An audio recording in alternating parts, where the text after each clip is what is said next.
कैसे हुई कलयुग की शुरुआत? श्रीमद् भागवत महापुराण, महाभारत, विष्णु स्मृति, मनु स्मृति और सूर्य सिद्धांत जैसे ग्रंथों में सतयुग, त्रेतायुग, द्वापर युग और कलयुग, इन चारों युगों में कलयुग को स्पष्ट रूप से सबसे श्रापित युग माना गया है। कलयुग में अधर्म और पाप अपनी चरम सीमा पर होगा। मनुष्य लालच और कपट में इतना अंधा हो जाएगा कि वह बिना किसी भय के निरंतर अपराध करता रहेगा। दोस्तों, आज का यह वीडियो बेहद ही खास एवं ज्ञानवर्धक है।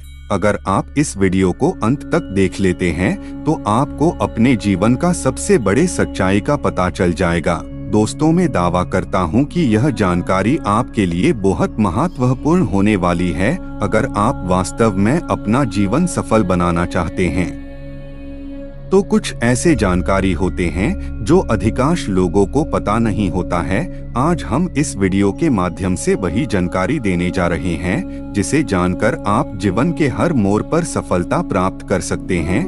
आपको यह जानकर बहुत आश्चर्य होगा कि हिंदू शास्त्रों और पुराणों के अनुसार कलयुग का प्रारंभ एक राजा की भूल से हुआ था। महाभारत युद्ध समाप्ति के पश्चात पांडवों का हिमालय की ओर जाना। पौराणिक कथाओं के अनुसार धर्म युद्ध महाभारत की समाप्ति के पश्चात भगवान श्री कृष्ण जब अपने परम धाम को प्रस्थान कर गए थे और पांडव अपने भाइयों का वध करने के बाद आत्मग्लानि से भर गए थे, तब वह मोक्ष प्राप्ति की इच्छा से द्रौपदी संग हिमालय की ओर चले गए। पांडवों द्वारा राजा परीक्षित को राजपाट सौंपना।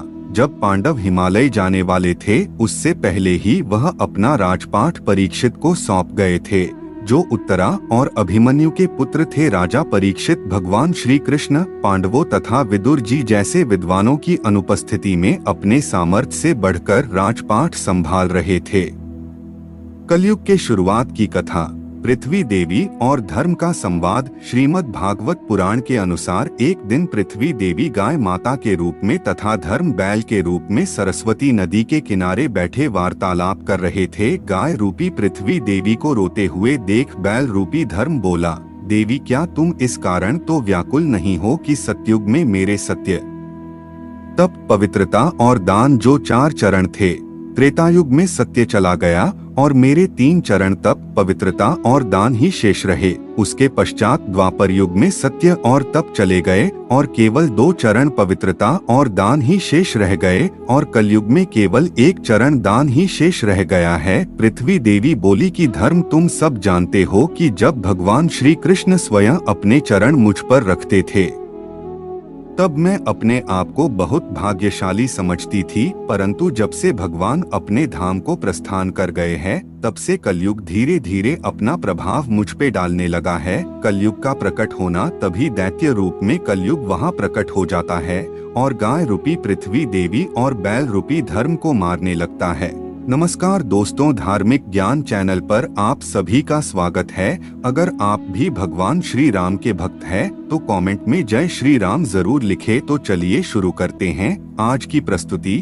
तभी राजा परीक्षित वहां से जा रहे होते हैं और उनकी दृष्टि दुष्ट कलयुग पर पड़ती है जो कि निर्दोष गाय और बैल को मार रहा होता है। बेबस और लाचारों पर अत्याचार होते देख राजा परीक्षित को कलयुग पर बहुत क्रोध आता है और वो उसके समीप जाकर बोलते हैं कि हे दुष्ट पापी, कौन है तू जो मेरे राज्य में इन बेसहारा गाय और बैल के ऊपर अत्याचार कर रहा है?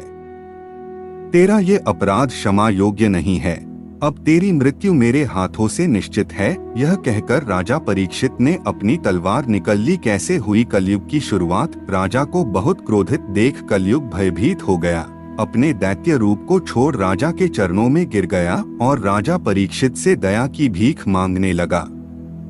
कलयुग को अपनी शरण में आया देख राजा परीक्षित ने उसका वध करना उचित नहीं समझा, क्योंकि धर्म के अनुसार शरण में आए मनुष्य का वध करना धर्म के विरुद्ध माना जाता है। राजा परीक्षित कलयुग को चेतावनी देते हुए बोले कि मैं तुझे जीवन दान तो दे रहा हूँ, किंतु तू अभी के अभी मेरे साम्राज्य से दूर चला जा और कभी वापस मत आना। यह सुन कलयुग बड़ी चालाकी से बोला, हे राजन, इस पूरी पृथ्वी पर आपका राज है, ऐसे में मैं कहाँ जा सकता हूँ? मुझ पर कृपा कीजिए और मुझे भी रहने के लिए कोई स्थान प्रदान कीजिए। कलयुग का निवेदन सुन राजा परीक्षित बोले, असत्य, मद, काम और क्रोध तुम्हारे 4 निवास स्थान होंगे। कलयुग बोला, हे प्रभु, मेरे रहने के लिए ये स्थान पर्याप्त नहीं है, कृपया मुझे कुछ और स्थान प्रदान करे। तब राजा ने उसे स्वर्ण 5वें स्थान के रूप में प्रदान किया। 5वां स्थान मिलने के बाद कलयुग वहां से प्रत्यक्ष रूप से तो चला गया, किंतु अप्रत्यक्ष रूप से राजा परीक्षित के स्वर्ण मुकुट में निवास करने लगा। कलयुग यही से प्रारंभ हो गया। महर्षि वेद व्यास जी ने कलयुग को बताया सबसे श्रेष्ठ युग, जहाँ कलयुग में चारों ओर पाप और अधर्म का बोलबाला होगा।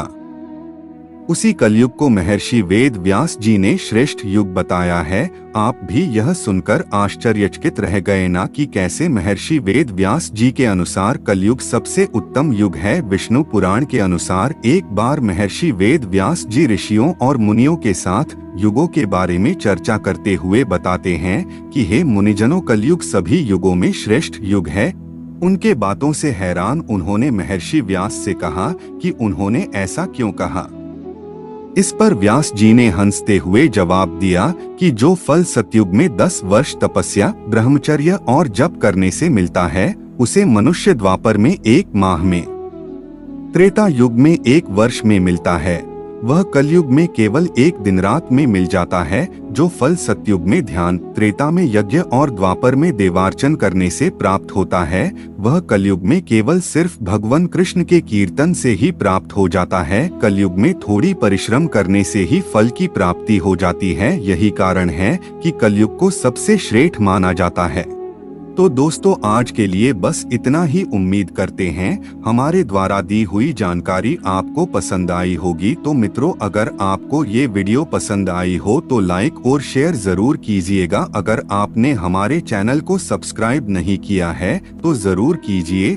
और हाँ, वीडियो को अंत तक देखने के लिए आपका बहुत बहुत धन्यवाद।